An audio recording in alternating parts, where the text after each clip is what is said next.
예, 오늘 광고하면서 제가 말씀 못 드린 게 있는데 영화 보실 분들은 8월 17일 주일 보실 분들은 오늘 12시까지 김성진 목사님에게 알려주시면 우리가 명수를 카운티해서 이렇게 대관하도록 하겠습니다. 12시까지라서 12시에 보내시면 안 됩니다. 그러니까 조금 일찍 이렇게 보내주시면 좋겠습니다. 그리고 오늘 우리 이상민 우리 청년 결혼식 이렇게 예쁜 청첩장이 저 필경대 위에 있습니다. 그래서 가시던 분들 하나씩 이렇게 가져가시고 기도해 주시고 우리 새신랑 될 우리 이상민 청년 얼굴 한번 봤으면 좋겠습니다. 우리 일어나서 한번 인사해 주시기 바랍니다. 우리 축하의 박수 한번 부탁드립니다.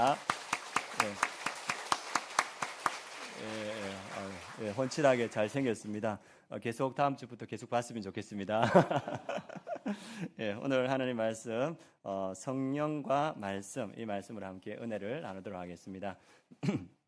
지난달에 우리 성도님들께서 기도해 주셔서 청소년 청년 집회에 잘 다녀왔습니다. 그래서 이전에 섬기던 교회에서 이렇게 둘째 날에는 한 집사님 부부가 이렇게 저희 가정을 이렇게 초청을 했습니다. 그래서 식사를 하면서 이제 저희 교회에 좀 소개를 했습니다. 저희 교회가 90% 이상이 제자 훈련을 받으셨고 또 40일 만에 성경 일동 통독하시는 분들이 한 60여 분 되신다. 그리고 11조를 90% 이상 하신다. 참 잘 훈련 받으신 분들이다. 이렇게 소개를 하니까 그 집사님이 야 이제 사도행전의 역사만 이뤄가면 되겠네요.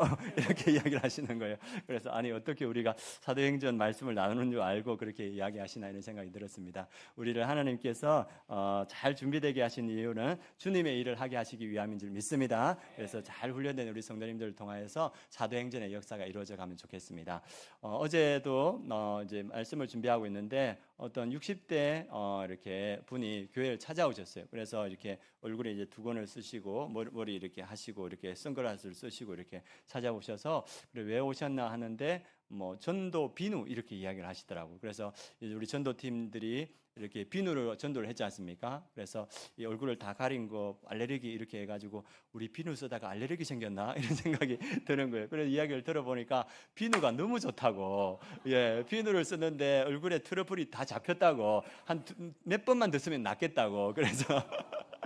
그 비누 좀 달라고 이렇게 오신 거예요. 그래가지고 저희가 이제 비누 찾아가 이렇게 드렸습니다. 그래서 너무 좋아하시면서 저분이 분당에서 이렇게 노인 복정회관 같은 데서 이렇게 율동하며 찬양하며 가르쳤는데 이동원 목사님이 너무 감사하다고 감사패도 주고 이랬는데 우리 교회 보고 저기 하나 노인 복지관 있지 않습니까? 저기 가서 같이 하자고 이렇게 이야기하시는 거예요. 그래서 제가 사이트에 들어가 보니까 노인 복지관 아마 섬겨주는 그런 팀들이 필요한 것 같습니다. 그래서 이분을 통해서 주님께서 역사하시려는가 이런 생각도 드는 거예요. 그리고 어제 또 어떤 분이 오셨나 하면 유모차를 끌고 한 분이 오셨어요. 그래 오셔가지고 어떻게 오셨냐고 하니까 그 어르신이 이렇게 교회를 지나가다가 간판이 너무 커가지고 간판이 이렇게 눈에 들어왔고 그 간판을 보는 순간 예배 드리고 싶다는 마음이 들어가지고 오셨다는 거예요. 그래가지고 오늘은 없고 내일 이렇게 예배 있다고 하니까 알겠다고 그래가지고 가셨는데 또 기도하면 오실 줄 믿습니다. 그래서 또 이제 어제 말고 지난주 주일 날에는 이렇게 오영일 전사님이 그 설문지 전도하고 있는데 그때 전도 받은 분이 예배 다 끝나고 이렇게 두 분이 오셨더라고요. 그래서 요즘 보니까 시니어들을 하나님께서 많이 보내주고 계십니다. 시니어 목장이 곧 분가할 것 같아요.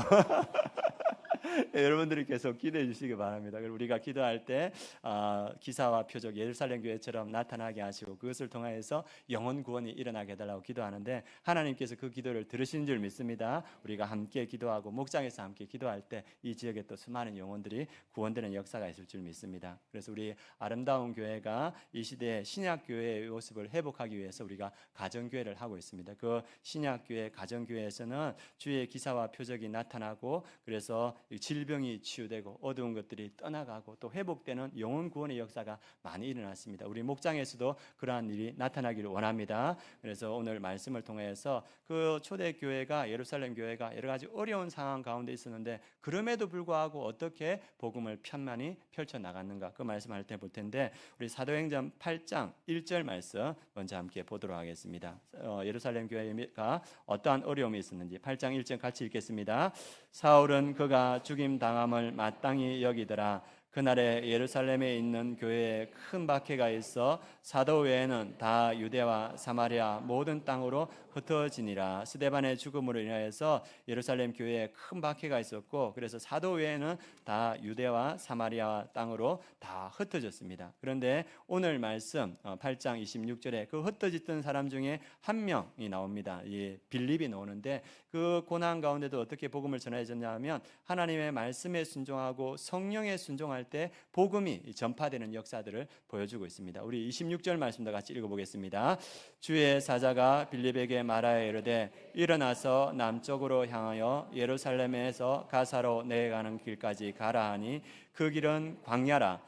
주의 사자 하나님의 천사가 빌립에게 나타나 가지고 빌립에게 이 남쪽으로 향하여 예루살렘에서 가사로 내려가는까지 가라. 이 거리가 어느 정도 되냐 하면 한 80km 정도 됩니다. 가사까지. 그가 보면 광야라, 그러니까 메마른 땅이고 사람들이 잘 다니지 않는 길입니다. 그리고 빌립이 생각할 때 아니 나를 왜 그곳에 보내시나? 아니 거기는 사람도 없고 인적도 드물고 뭔가 아무것도 없는 그런 광야인데 3일 길을 가서 그곳에 가라는 게 납득이 되지 않는다. 우리 같으면 그렇게 생각하지 않겠습니까? 그런데 이 빌립은 주의 사자의 말에 순종하여서 나아가니까 아무것도 없는 그 광야에 무언가를 만나게 됩니다. 27절 말씀 읽어보겠습니다. 일어나 가서 보니 에티오피아 사람 곧 에티오피아 여왕 간다게 모든 국고를 맡은 관리 내시가 예배하러 예루살렘에 왔다가 28절 돌아가는데 수리를 타고 선지자 이사야의 글을 읽더라. 가서 보니 이렇게 일어나 가서 보니 이 빌립은 아무것도 생각하지 못하고 어떤 일이 일어날지 몰랐지만 주의 말씀에 순종하여서 3일 길을 가서 그곳에서 에티오피아 내시의 수레를 만나게 됩니다. 그리고 그에게 복음을 전하게 되고 그가 복음을 영접하고 그리고 믿음으로 새로워지는 역사가 나타납니다. 어떤 것에 순종할 때? 하나님의 뜻에 성령에 순종할 때 이러한 일이 나타납니다. 우리 29절도 같이 읽어보겠습니다. 성령이 빌립더러 이르시되 이 수레로 가까이 나아가라 하시거늘. 빌립은 아무것도 모르지만 성령님이 자기를 인도하는 대로 이 말씀하실 때 그 순종할 때 그 역사가 나타나는 겁니다. 이 에티오피아는 어디냐 하면 그 로마 시대에 로마 사람들이 생각할 때 세상의 끝이 에티오피아였습니다. 그러니까 이 빌립의 전도를 통하여서 세상의 끝에 복음의 열매가 열릴 것이라는 그 상징적인 모습을 보여주고 있습니다. 그래서 성령에 순종할 때 이 일이 나타납니다. 그리고 39절에도 주의 영이 빌립을 인도합니다. 39절도 읽어보겠습니다. 둘이 물에서 올라올새 주의 영이 빌립을 이끌어 간지라 내시는 기쁘게 길을 가므로 그를 다시 보지 못하니라. 주의 영이 빌립을 이끌어갑니다. 그가 빌립이 어디로 가냐 하면 40절에 보면 아소도에 나타나 여해성을 지나다니며 복음을 전하고 가이사랴에 이르니라. 그래서 이 빌립은 성령의 인도에 따라서 처음에는 가사에 가서 에티오피아의 내시에게 복음을 전하고 그래서 이방 세계로 복음이 편져지는 전환점을 이루고 그리고 어디로 가냐 하면 아소도 블레셋 지역에 있는 항구에 있는 지역인데 전도의 거점을 그곳에서 마련합니다. 그리고 오늘 마지막에 보면 가이사랴에 이르니라. 그래서 이 가이사랴는 이방 선교의 전략적 요충지가 됩니다. 그래서 이 누구를 통하여서 내가 깨닫지 못하고 알지 못하지만 성령의 인도하심에 순종하는 자를 통하여서 하나님께서 이유로 복음을 어떻게 전파할 것인가 그것을 경험하게 되고 우리에게 보여주게 됩니다. 그래서 우리도 하나님의 말씀에 순종할 때 우리가 깨닫거나 알지 못하지만 주님께서 말씀하시며 성령님이 인도하시며 그 말씀에 순종할 때 하나님이 우리에게 더 큰 세계를 보여주시고 더 큰 사역의 지경으로 옮겨주시는 줄 믿습니다. 이어서 계속적으로 이제 사도행전 9장에 누구를 보여주냐 하면 이 사울과 아나니아를 보여줍니다. 사울이 예수 믿는 사람이 다메섹에 많다는 것을 듣고 그 사람들을 잡으러 가는 중에서 다메섹 길에서 예수 그리스도를 만나게 됩니다. 그리고 그가 눈이 멀어지게 되고 이제 한 곳에 있어서 먹지도 않고 마시지도 않고 3일을 보내고 있습니다. 아마도 자기의 그 죄악을 통회하고 참회하는 그런 시간이었을 겁니다. 이 사울은 여기서 자기의 죄악을 통회하고 참회하는 가운데 하나님께서 그 다메섹에 누구에게 나타나냐면 아나니아에게 나타납니다. 아나니아에게 무슨 말을 하냐면 사도행전 9장 11절 12절입니다. 같이 읽겠습니다. 주께서 이르시되 일어나 작가라 하는 거리로 가서 유다의 집에서 다섯 사람 사울이라 하는 사람을 찾으라. 그가 기도하는 중이니라. 그가 아나니아라 하는 사람이 들어와서 자기에게 안수하여 다시 보게 하는 것을 보았느니라 하시거늘. 그러니까 이 하나님께서 이 아나니아, 평신도 아나니아에게 사울에게 가서 그에게 안수하여서 그를 다시 보게 하라 이렇게 말합니다. 그러니까 이 사울에 대해서 잘 알고 있던 아나니아가 하나님께 반문합니다. 뭐라 하냐면, 주여, 이 사람에 대하여서 내가 여러 사람에게 듣사온즉 그가 예루살렘에서 주의 성도들에게 적지 않은 해를 끼쳤자 하더니 여기서도 주의 이름을 부르는 모든 사람을 결박할 권한을 대제사장들에게 받았나이다 하거늘. 그 사람은 위험한 사람입니다. 내가 가서 안수할 그런 사람이 아닙니다. 아나니아는 하나님께 그렇게 말합니다. 그때 하나님께서 사도행전 9장 15절에 보면 주께서 이르시되 가라, 이 사람은 내 이름을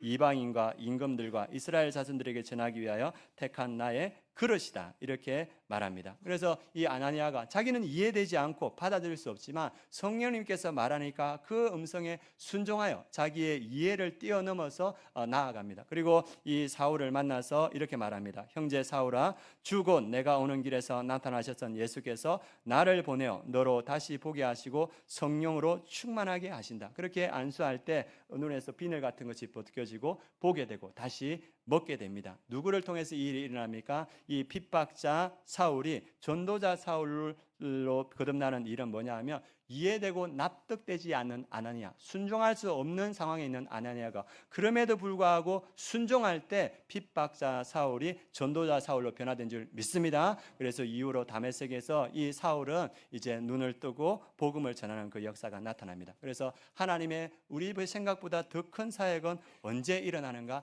우리가 받아들이기 어렵고 납득하기 어렵지만 그 말씀이 성령님의 음성이면 순종할 때 그 일들이 일어난다는 겁니다. 사도행전 10장에도 동일한 말씀이 보여집니다. 사도행전 10장에 보면 고넬료라는 이달리아 백부장이 나옵니다. 그는 경건한 사람이었고 많은 사람을 구제하는 사람이었고 기도하는 사람이었는데, 그가 기도할 때 하나님의 사자가 나와서 말합니다. 뭐냐면, 내 기도와 구제가 하나님 앞에 상달되어 기억하신 바가 되었으니 내가 지금 사람들을 욥바에 보내어 베드로라 하는 시몬을 청하라. 이 하나님의 천사가 와서 뜬금없이 기도하는데 가서 욥바에 가서 베드로라는 사람을 청하라 이렇게 말합니다. 그가 누군지를 알고 그가 뭐하는 사람인 줄 알고 아무것도 모르지 않습니까? 그런데 이 고넬료는 이해되지 않은 상황 가운데 두 사람을 보내어서 고넬료를 청하게 됩니다. 그 두 사람이 올 때 하나님께서는 베드로와 어떤 일을 하냐면 보자기를 올렸다 내렸다 올렸다 내렸다 몇 번 합니까?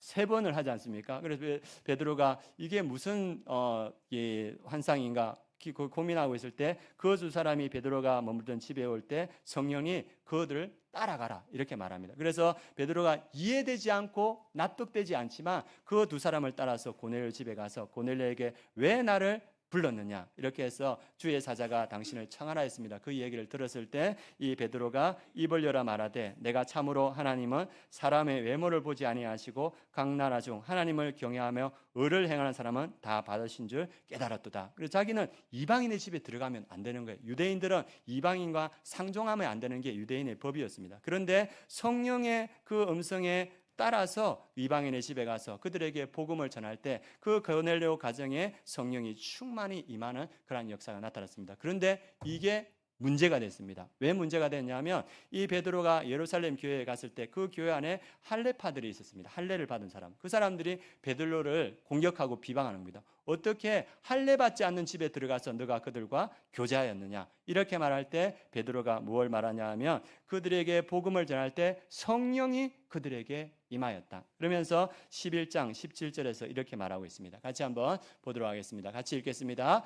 그런즉 하나님이 우리가 주 예수 그리스도를 믿을 때 주신 것 같은 선물을 그들에게도 주셨으니 내가 누구에게 하나님을 능히 맡겠느냐 하더라. 그래 베드로가 아니 우리에게 주신 그 성령을 이방인에게 주셨는데 내가 그걸 하나님을 어떻게 맡겠느냐 이렇게 말합니다. 그럴 때 예루살렘 교회에 있던 할례 받은 자들이 18절과 같이 말합니다. 같이 읽겠습니다.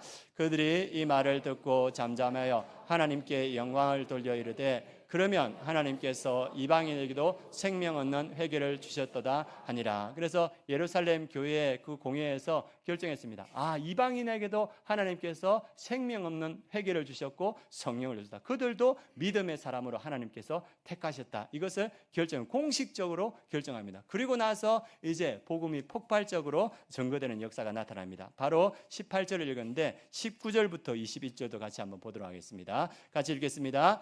그때 스데반의 일로 일어나 환란으로 말미암아 흩어진 자들이 베니게와 그브로와 안디옥까지 이르러 유대인에게만 말씀을 전하는데 그 중에 그브로와 구레네 몇 사람이 안디옥에 이르러 헬라인에게도 말하여 주 예수를 전파하니 주의 손이 그들과 함께 하심에 수많은 사람들이 믿고 주께 돌아오더라. 처음에는 유대인에게만 말씀을 전하였습니다. 그런데 몇 사람이 헬라인에게도 말하여 주 예수를 전파하니 주의 손이 그들과 함께 하심에 수많은 사람들, 이방인입니다. 수많은 이방인들이 믿고 주께 돌아와. 예루살렘 공회에서 이방인들에게도 복음을 전하는 것이 결정되니까 이제 본격적으로 이방인의 선교의 문이 활짝 열린 것을 보여주고 있습니다. 어떨 때 우리가 이해되지 않고 납득되지 않아도 그 말씀에 순종할 때 우리의 생각보다 더 크신 하나님께서 더 큰 세계를 보여주고 더 큰 사역의 지경으로 인도해 주신다는 것을 보여주고 있습니다. 우리도 마찬가지입니다. 우리 성도님들 성령 충만하시길 바랍니다. 우리 성도님들 또 성령의 인도하심을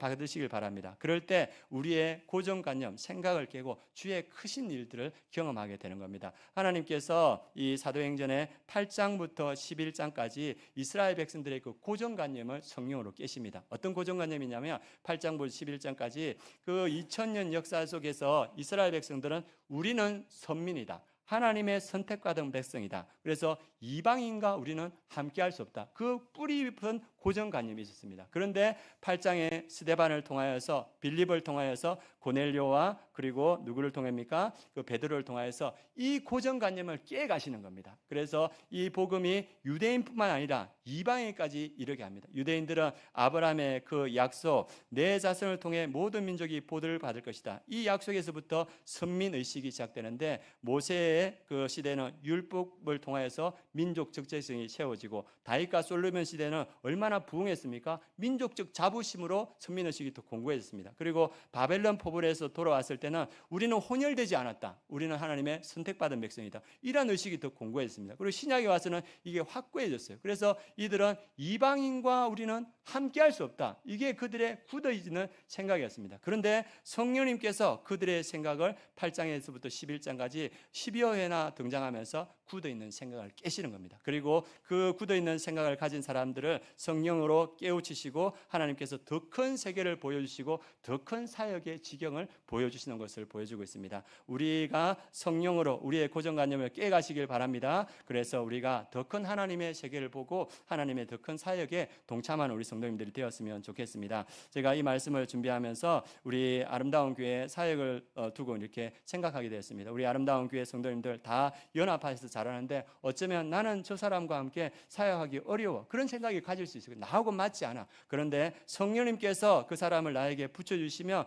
그 사람과 함께 동행할 때 하나님께서 더 큰 은혜를 부어주실 줄 믿습니다. 그가 나는 사울이라고 보는데 하나님은 그를 바울로 바뀌어서 더 큰 하나님의 역사를 이루어져 가실 겁니다. 그래서 우리가 기도하실 때 이제 가을에 목장 편성이 이루어지고 내년에 새로운 목장이 될 겁니다. 그래서 지금부터 우리 사역자들이 기도하고 있습니다. 아마 여기에 있는 분들 중에서 이제 내가 목자로 서야 되나 말아야 되나 고민하는 분들, 계산하는 분들 계실 겁니다. 그러나 하나님은 여러분보다 더 큰 생각과 계획을 가지고 계신 줄 믿습니다. 성령님께서 여러분 마음을 두드릴 때 그 마음을 열고 나아가면 성령님께서 여러분을 통하여서 놀라운 일들을 이루어 주실 겁니다. 그리고 만약에 목장을 편성했는데 목자가 마음에 안 들고 목원이 마음에 안 드는 경우가 있을까요? 없을까요? 있을까요?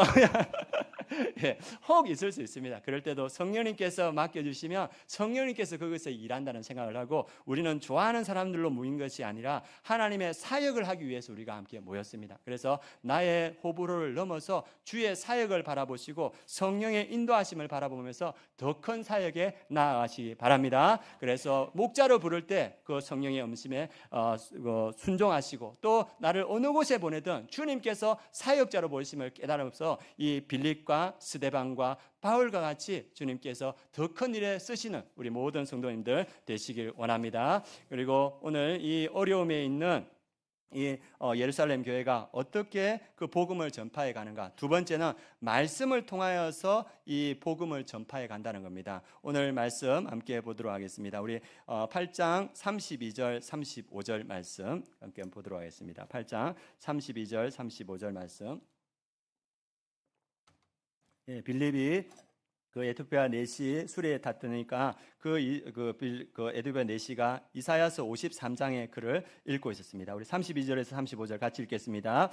읽는 성경 구절은 이것이니 일러스되 그가 도살자에게로 가는 양과 같이 끌려갔고 털 깎는 자 앞에 있는 어린 양이 조용한과 같이 그의 입을 열지 아니하였도다. 그가 굴욕을 당했을 때 공정한 재판도 받지 못하였으니 누가 그의 세대를 말하리요. 그의 생명이 땅에서 빼앗김이로다 하였거늘. 그 내시가 빌립에게 말하되 청컨대 내가 묻노니 선지자가 이 말한 것이 누구를 가리킴이냐? 자기를 가리킴이냐? 타인을 가리킴이냐? 빌립이 입을 열어 이 글에서 시작하여 예수를 가르쳐 복음을 전하니. 그래서 이사야 53장의 말씀을 내시가 읽고 있는데 모르는 거예요. 그래서 빌립이 그가 가지고 있는 그 말씀의 은혜를 가지고 말씀의 지식을 가지고 그 어린 양이 누구인가, 그리고 그와 예수 그리스도가 어떠한 관계가 있는가 복음을 설명해 주니까 이 내시가 그 복음을 받아들이고 구원을 받고 침례받기를 원합니다. 그리고 침례를 받습니다. 36절에서 39절 말씀도 같이 읽겠습니다. 물 있는 곳에 이르러 그 내시가 말하되 보라 물이 있으니 내가 침례를 받음에 무슨 거리낌이 있느냐? 이에 명하여 수레를 멈추고 빌립과 내시가 둘 다 물에 내려가 빌립이 침례를 베푸고 둘이 물에서 올라올새 주의 영이 빌립을 이끌어간지라. 내시는 기쁘게 길을 가므로 그를 다시 보지 못하니라. 그래서 이 말씀을 통하여서 구원받은 내시가 침례를 받고 그리고 기쁘게 자기의 길을 갔다고 말합니다. 말씀이 구원의 역사를 이루는 줄 믿습니다. 그 말씀이 한 영혼들을 구원해 가고 그리고 그 말씀이 수많은 영혼들을 구원해 가는 것이 사도행전의 역사입니다. 제가 이번 휴가 기간에 예전에 경주에서 같이 전도하시던 이 교장 선생님, 은퇴한 교장 선생님 부부와 같이 교제를 가졌는데, 그래서 제가 요즘 학교 상황이 어렵다 해서 요즘 학교의 인성교육이 어떻습니까? 이렇게 물어보니까 그 교장 선생님이 지금 학교에서의 인성교육은 끝났습니다. 이렇게 이야기하더라고요. 아마 인성교육을 또 잘 시키는 학교도 있을 겁니다. 그런데 그분이 체험한 학교는 인성교육이 끝났다는 거예요. 그래서 왜 그렇습니까? 이렇게 물어봤는데 그분의 후배 교장 선생님들이 있는데, 교장 선생님이면 공무원 1, 2급에 2, 3급에 해당하는 그러한 직책이고 그러한 혜택들이 많다고 합니다. 그런데 그 교장 직을 이제 그만하고 싶다고 하는 거예요. 학교 상황이 어려우니까. 우리가 생각할 때 학교에서 제일 행복한 사람이 누구겠습니까? 교장 선생님.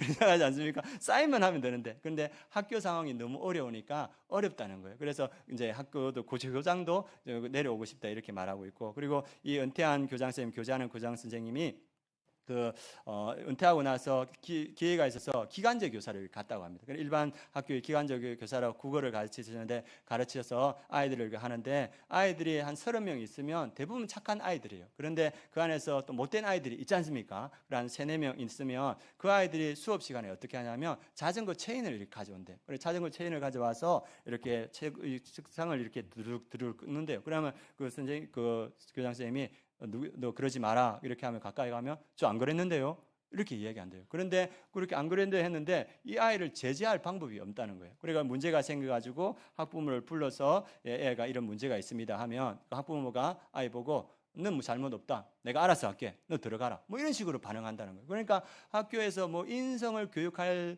수 있는 방법이 없다는 거예요. 잘하는 선생님도 있을 줄 압니다. 예, 이건 제가 경험한 부분인데, 그래서 학교에서 이제 더 이상 인성을 교육하기 어렵다. 그러면 학교에서도 인성 교육이 안 되면 어디서 교육을 시켜야 됩니까?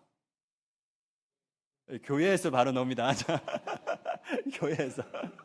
예. 그런데 집에서도 우리 부모님들도 바쁘고 아이들도 바쁘지 않습니까? 아이들을 볼 시간도 없고. 그래서 그렇고, 그리고 교회에서는 여러분들 일주일에 교회에서 우리 아이들을 만나는 시간이 얼마나 됩니까? 1시간입니다. 1시간 안에 영성과 지성과 인성을 다 교육시키기가 쉽지 않습니다. 예, 그래서 최선을 다하지만 그렇습니다. 그러면 우리 아이들의 그 인성을, 영성을 어떻게 키울 것인가? 성경은 이렇게 말하고 있습니다. 우리 말씀 앞을 보면서 한번 보도록 하겠습니다. 디모데후서 3장 15절에서 17절 말씀 같이 한번 읽어보겠습니다. 또 어려서부터 성경을 알았나니 성경은 능히 너로 하여금 그리스도 예수 안에 있는 믿음으로 말미암아 구원에 이르는 지혜가 있게 하느니라. 모든 성경은 하나님의 감동으로 된 것으로 교훈과 책망과 바르게 함과 의로 교육하기에 유익하니 이는 하나님의 사람으로 온전하게 하며 모든 선한 일을 행할 능력을 갖추게 하려 함이라. 디모데에게 너는 어려서부터 성경을 알았다. 이 성경이 어떤 성경인지 아느냐? 성경이 너로 하여금 그리스도 예수 안에 있는 믿음으로 말미암아 구원에 이르는 지혜가 있겠네. 이 성경은 너를 구원하게 하는 말씀이다. 그래서 영성을 키워주고 지혜성을 키워주고 또 모든 성경은 하나님의 감동으로 된 것으로 교훈과 책망과 바르게 함과 의로 교육하기에 유익하니 인성을 키워준다는 겁니다. 말씀이 이 아이를 온전케 한답니다. 그래서 이 아이가 인성과 영성과 그리고 지성이 구비되어서 예수 그리스도를 믿고 구원받아서 하나님의 사람으로 온전하게 하며 모든 선한 일을 행할 능력을 갖추게 하려 함이라. 무엇이 이렇게 한단 말입니까? 말씀이 우리 자녀들의 그 영혼을 구원하고 영성을 갖추게 하고 인성을 갖추게 하고 지성을 갖추게 한다. 그걸 성경은 말해주고 있습니다. 그래서 우리 아이들이 말씀을 붙들어야 우리 인성, 지성, 영성과 영혼 구원의 그 은혜를 받게 된다는 겁니다. 요즘 제가 또 보는 프로그램 있는데 성경의 무림고수를 찾아서 혹시 아십니까? 아시는 분? 이제 내려주셔도 됩니다. 역시 저만 뭐를 보고 계시니까요. 이게 이제 극동방송에서 이렇게 하는 겁니다. 거기에 누가 나왔냐면 이소하라는 학생이 나왔습니다. 이소하 이 학생 중2학년 때 이 아이가 방황을 많이 했다고 합니다. 사춘기니까 이 방황을 많이 하고 그리고 이제 깊은 마음의 상처로 사람을 만나는 것을 두려워했고 늘 자퇴를 생각했다고 합니다. 나 학교 그만 다니고 싶다. 그리고 사람을 마주하는 것이 힘들었고 우울함과 상처에 가득 차 있었다고 합니다. 그래서 공부에는 전혀 관심이 없는, 공부는 전혀 안 하는 거예요. 우리 자녀들은 그렇지 않지 않습니까? 공부는 전혀 안 하는 거예요. 그래서 심하고는 화목하지 않아서 엄마하고 날마다 싸우는 거예요. 엄마하고 싸우고 그리고 반항적인 모습을 보였고 이 아이 어떻게 해야 됩니까? 박세인 집사님은 1부 때부터 패야 된다고 집에 실제로 그러시는 않으시겠죠. 그래서 엄마가 이 아이는 공부에 소망 없다, 공부해라도 안 하고 그래서 늘 자퇴할 생각하고 그래서 이 엄마가 어떻게 생각하냐면 말씀 아니면 이 아이에게 소망이 없다 이 생각이 드는 거예요. 그래서 이 중학교 2학년 아무것도 안 하고 집에만 틀어박아 있고 엄마하고 날마다 싸우는 아이에게 뭘 제안했냐면 너 성경 일독하면 30만 원 줄게 이렇게 된 거예요. 30만 원. 중학교 2학년 30만 원이 큰 돈이지 않습니까? 그래서 이 아이가 어떻게 생각했냐 하면 30만 원 준다는데 한번 읽어보자. 그래 엄마가 소리 내어 읽어라 이렇게 했다는 거예요. 그래가지고 얘가 이제 읽으면 되지 했는데 읽었는데 쉽습니까? 어렵습니까? 어렵죠. 중학교 2학년 믿음도 없는데 그래서 이 아이는 그냥 믿음도 없고 엄마 따라 교회 나가는 정도 이렇게 되는데 그래 읽었는데 믿음도 없고 내용도 안 들어오고 그래서 울면서 읽었다고 합니다. 그리고 울면서 읽다가 이게 일독을 했네요. 그래 엄마한테 얼마 받습니까? 30만 원. 그래가지고 엄마가 또 읽으면 30만 원 줄게. 그래가지고 읽었다는 거예요. 그러다가 어느 순간 돈 안 줘도 돼 이 말이 나오더랍니다. 그리고 이제 하나님이 어떤 분이신가 자기 안에 갈급함이 생기면서 내가 하나님을 알아야 되겠다. 그 생각이 생기면서 돈 안 줘도 돼 내가 읽을게. 그러면서 성경을 읽는 때가 왔더랍니다. 몇 독했을 때 그때가 나왔을까요? 2독했을 때 왔으면 얼마나 좋겠습니까? 10독하니까 오더랍니다. 그래가지고 이 아이가 그저 그렇게 이야기를 하더라고요. 그래서 그 성경을 읽다가 이제 그때부터 자기가 하나님의 그 은혜를 받고 이제 믿음이 생기고 그래서 삶이 변하는 거예요. 이 아이 고백이 뭐냐면 말씀이 자기 안에 충만하게 차니까 성격이 온유해지더래요. 그래가지고 엄마하고 너무나 관계가 좋아지고 다른 사람들을 대할 때는 원래는 상처가 많으니까 강팍하지 않습니까? 그런 것들이 해결되더래요. 그래가지고 이 아이가 극동방송에 나와서 이야기한 겁니다. 같이 한번 보여주십시오. 우울증 중이 소녀를 확 변화시킨 손혜여 성경 읽기의 능력. 지금 18살에 몇 독 했다고 합니까? 80독. 중학교 2학년 때 공부는 아예 늘떠도 안 봤는데 지금 이 아이는 미국 고등학교에서 좋은 성적으로 공부하고 있고 미국 대학 진학을 미국에서 준비하고 있답니다. 하나님께서 그렇게 은혜를 열어주신 거예요. 그래서 우리의 자녀들을 구원할 수 있는 방법, 영성, 인성, 그리고 지성을 갖추게 하는 것 뭡니까? 말씀. 여러분 중에 우리 자녀에게 30만 원 줄게 한번 읽어볼래?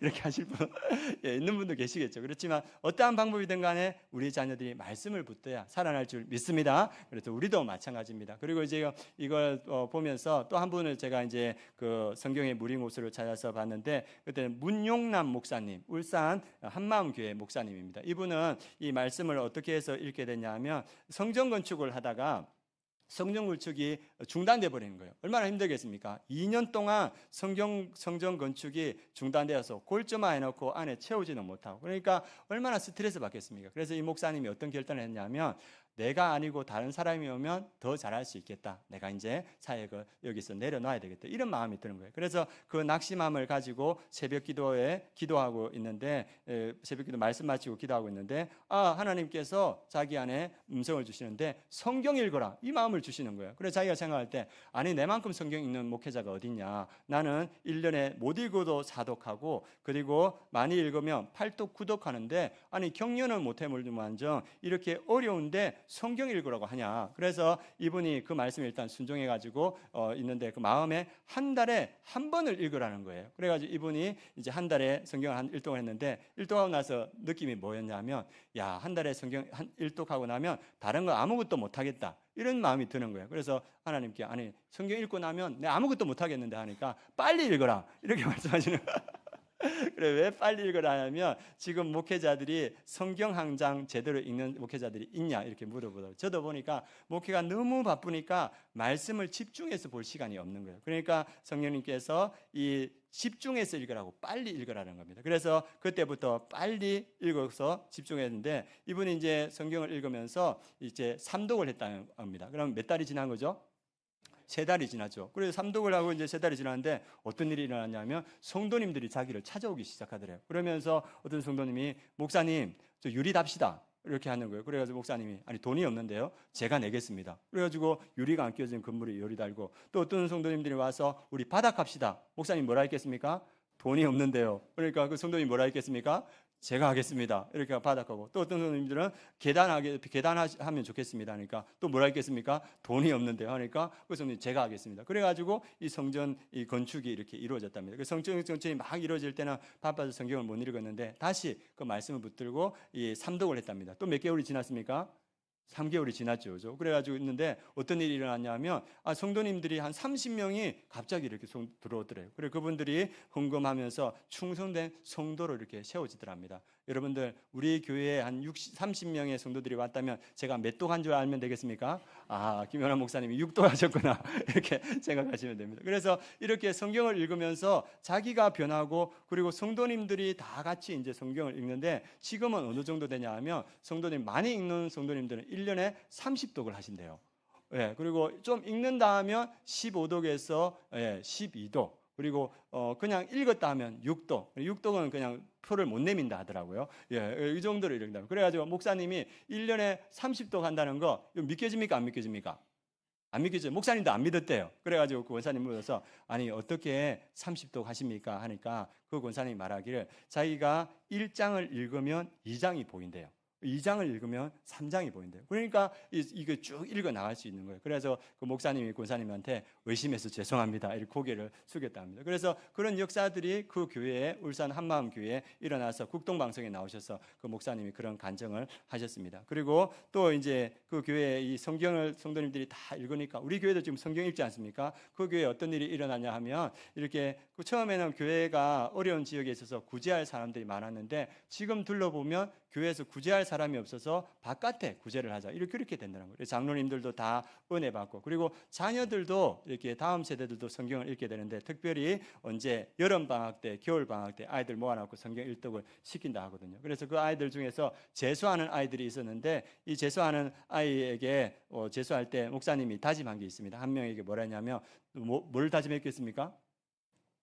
한 달에 성경 1등 할 수 있겠느냐. 그래서 그 아이가 뭣도 모르고 한다 했어요. 그래가지고 고3 떨어지고 재수하는 아이인데 한 달에 성경 1등 하면서 이렇게 공부를 했는데 중앙대 작곡과에 들어갔다는 거예요. 그리고 또 한 아이가 이제 또 재수하게 돼서 시리에 빠져 있는데 불러가지고 내하고 3가지 약속할 수 있겠느냐 하니까 그 아이가 뭡니까 물어보니까 첫 번째는 울산에서 재수하고 그 다음에 새벽기도 나오고 그 다음에 성경 한 달에 1독하고 하겠냐 하니까 그 아이 하겠다는 거예요. 그래 그 아이가 재수하면서 성경 한 달에 1독하고 그 다음에 새벽기도 얼마나 힘들겠습니까? 그런데 새벽기도 나와서 자더라도 그 자리를 지키더랍니다. 그래가지고 수능을 쳤는데 전체 한 과목 빼놓고는 다 1등급을 받았대요. 그래가지고 그 아이가 경희대 한의대에 들어갔다고 그 방송에서 이야기하는 것 같습니다. 그 말씀이 우리 자녀들의 영혼을 구원하는 줄 믿습니다. 그 말씀이 우리 자녀들의 지혜의 문을 열어준다고 이렇게 성경은 말하고 있습니다. 그리고 그분이 또 이제 그 국동방송에 나와서 이야기할 때 치유의 역사도 이렇게 이야기해 주시더라고요.